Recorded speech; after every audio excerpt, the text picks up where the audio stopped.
Hello, I'm John Rushton. What do you think about luck? Are you lucky? Are you unlucky? Do you believe in fate? Do you believe in God and there's divine intervention in your life? Do you believe in the universe, that if you put good into the universe, goodness will come out? What do you believe? Do you believe that life is just the way it is, and if it happens to be good, it's good, and if it doesn't happen to be good, then tough luck. That's the way it is.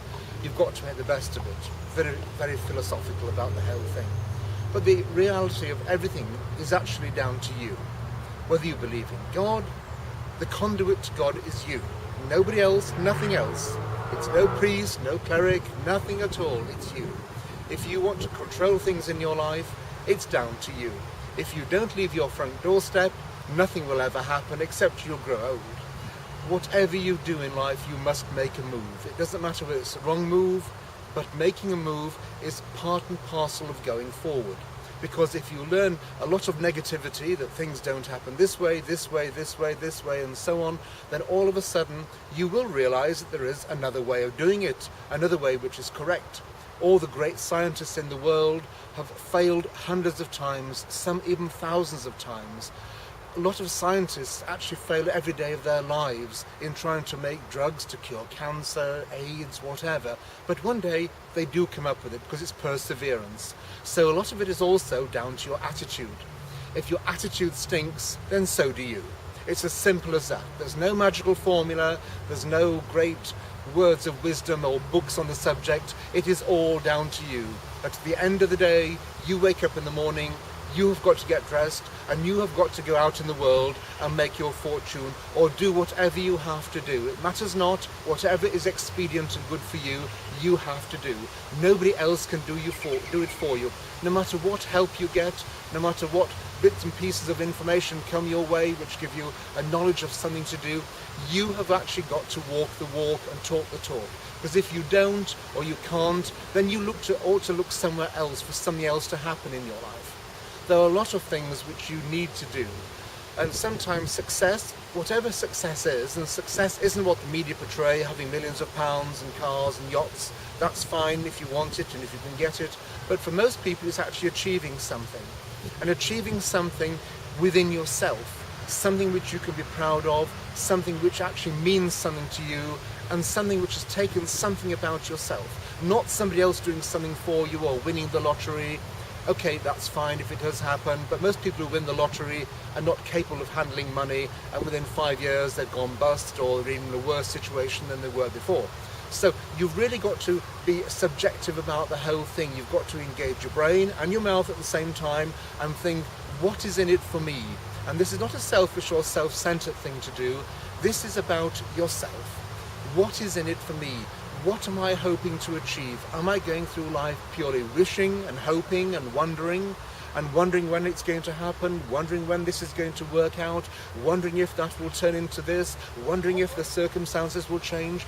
Because you can't go wondering, because every time you go wondering in your mind, tick, tick, tick, tick, tick, tick, time is going on.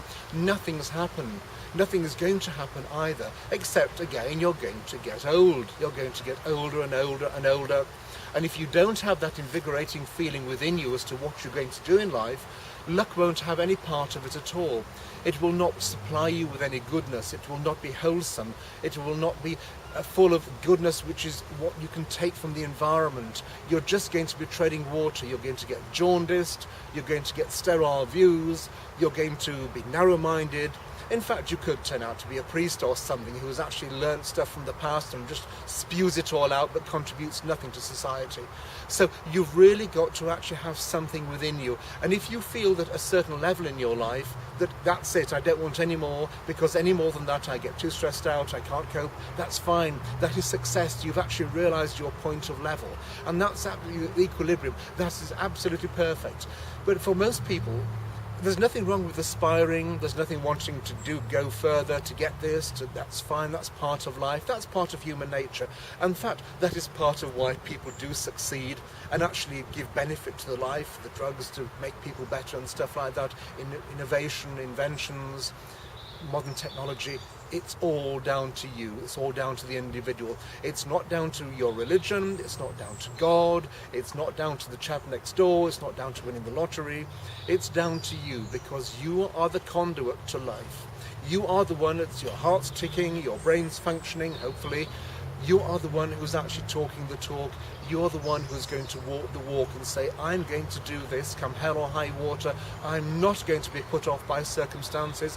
I'm not going to be put off by negative people. I'm not going to be put off by my family that can't understand what on earth I'm doing. I'm not going to be put off by intellectuals that all they do is having intellectualize about everything but contribute nothing because they're absolutely worthless and useless and pathetic. I'm going to do what I have to do. And it may be that on your route to doing that, you actually change tack, because certain things you realise, it's not going quite the way I thought, but the reason is I now know, so I'm going to move this way slightly, and then that way, and then up, and so on. Life is an evolution. We evolve, we go further and further, and we take in all that's around us to allow ourselves to evolve, but we don't take on board other people's sterile thoughts. We should never, ever, ever ask anybody advice if they have an aspiration less than our own, because it will always come back with their pathetic sort of notions of why they're insecure, why they shouldn't, why they wouldn't, why they can't, which you're not interested in. You want to know what you want to do. You want their advice. So if they can't give it, go to someone who's a professional, or go to someone who understands, and not just this sympathetic understanding, a realistic understanding, because that is what's going to make you actually move forward. There's a lot out there. The world is literally your oyster. It doesn't matter which country you're in. It doesn't matter how the countries are run. It doesn't matter whether you're religiously controlled and backward like they are, or you're more sort of professionally controlled in a more democratic society. You have the ability to break through those ceilings. You have the ability to smash the glass ceilings which are made by other people, the gatekeepers in life. Gatekeepers in life are everywhere. They range from secretaries to telephonists to people in companies that think they know better, but they don't. They're just rambling on aimlessly about thought processes at a certain level, because they don't give anything at all. They think they do, but they're not. You have got to break through, and you can break through, because if you have the desire within you and the ability within you, those people are nothing. They can just go in a puff of smoke. You can break through, you can actually transcend that, you can go around them, because your thought process is just elevated to such levels, it's expanded to such levels that you can see the greater picture, you can see the horizon, and you shouldn't rely on luck. If you do rely on luck, then you might as well just sit and have a coffee in a cafe and watch the world go by. You must be proactive in what you do, because if you're more proactive you do, the more life will actually be full of goodness. You will see lots more exciting things. You'll feel the vibrance of life. You'll see things which you haven't seen before, and you'll come across people that are conduits to other areas of life which you never knew existed, and that is the richness of life. So in future, don't put things down to luck. Put it down to you. Make a difference yourself.